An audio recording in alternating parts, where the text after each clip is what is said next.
Traveling with gold. Here's a question from my Telegram channel.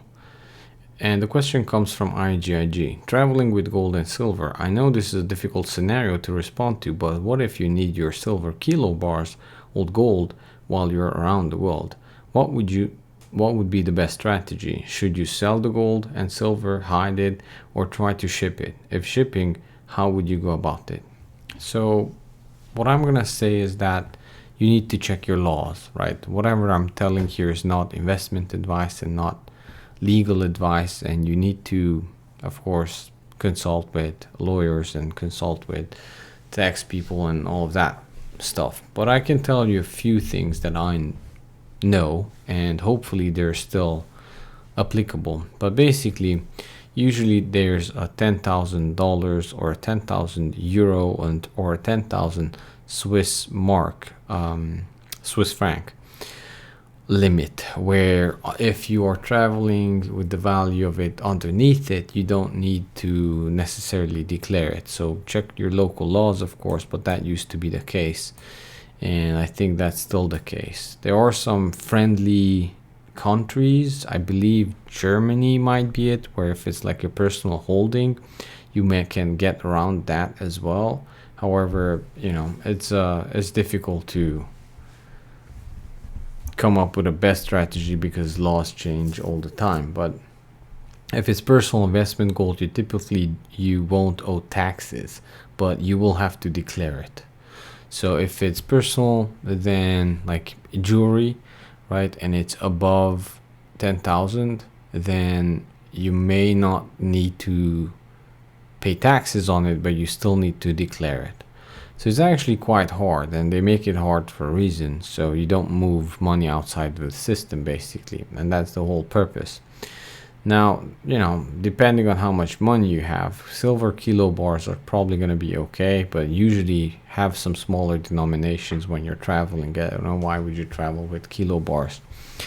Then you can break it up into multiple travels, multiple family members, as long as they're different parties, right? Separate parties, not traveling together. You can move a lot of stuff, and you gotta move it fast because the value keeps going up. So when it was $1,200, you could move more gold than you can do now. So, and they didn't really update the laws since that.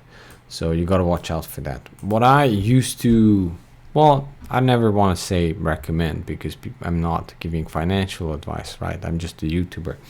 But what I used to say was that the Perth Mint used to have this gold certificate, which was quote unquote as good as gold because you can always trade it back into actual physical gold. So you're not really traveling with money because that is not money. It's actually just a promise on something. So check with your lawyers, but that used to be an interesting thing that you could do. The other thing is, of course, you can just sell the gold in the existing country that you are in and repurchase it in the other country. Now, if you're going with cash money, then again, you're going to have issues because you're going to bump into that 10,000 euro cap.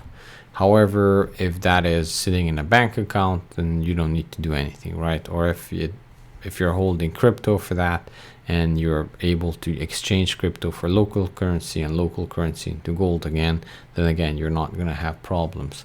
But you gotta watch out so you're not like trying to avoid laws or something like that because, none of this is advice is what I'm saying.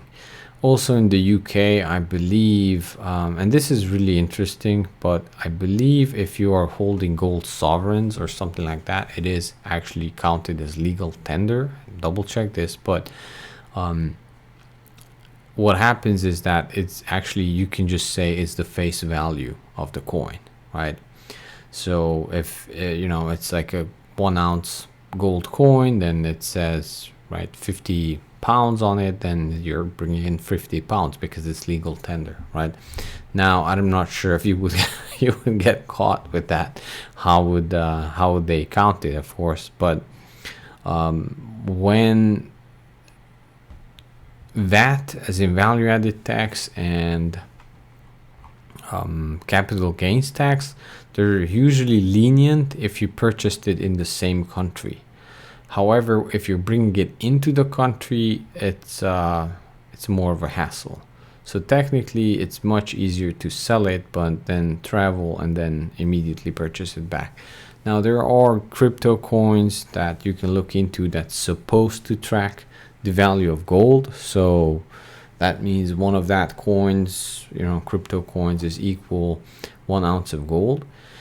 And then that way you don't need to care about the fluctuation of gold while you're traveling. I'm not sure what to say about that. They're all supposed to be backed. Some are backed, some are not backed. You might as well just buy GLD until you settle and then sell it and then purchase back the gold. Traveling is usually, you don't want to have bars. The world used to be much free, and hopefully it gets back to that. I still have hope for that, actually. But it used to be that you could travel with a big sack of gold on an airplane and nobody would bat an eye, right? But that world has changed now. And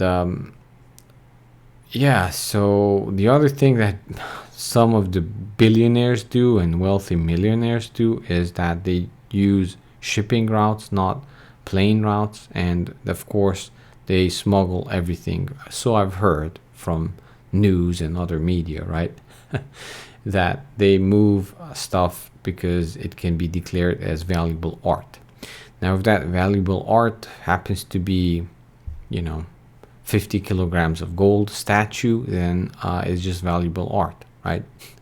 And I don't know what to say about that, but they have ways that you don't necessarily have, where they can move big chunks of valuables, is what I'm saying. But for the average man, probably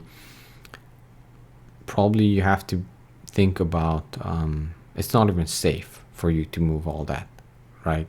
Because it's much easier to just use bank accounts and crypto stable coins and all of that stuff. But you really have to plan out where you're doing what. And before you do go there, you have to watch out for local laws. And of course, there are actually, countries are very lenient.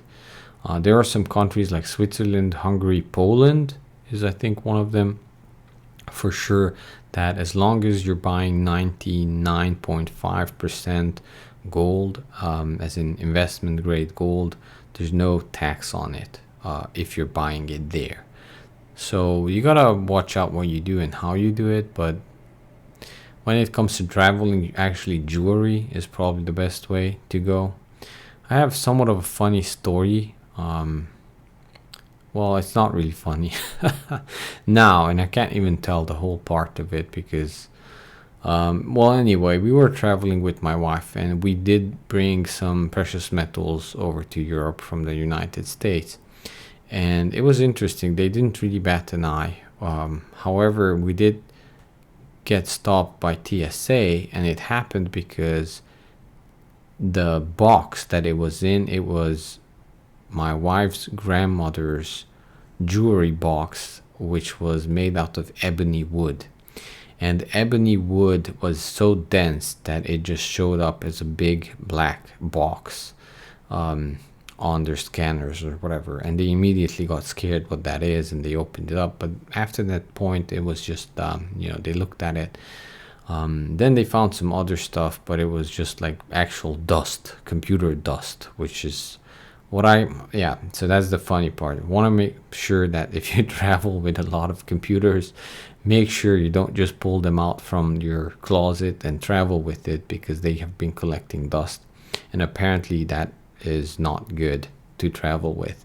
So you may want to make sure that you dust off all your computers and all your computer parts, unlike some people. And I don't think you're gonna have any issues as long as you plan things out and you're not moving massive amounts or purchase, sell, repurchase crypto banks. And usually what I would say is diversify your portfolio while traveling. Diversify your strategies. So in many cases, paper gold for traveling is much easier with. And I'm not going to go into too much detail, but there are other Asian countries that are much more lenient and much easier to work with. So I hope that gives you an answer. But also, if you know more about this, and you probably do, some of you are very well traveled with gold and silver, then I would love if you would come to my Telegram channel, link below under this video, and tell us more. And talk to you next time.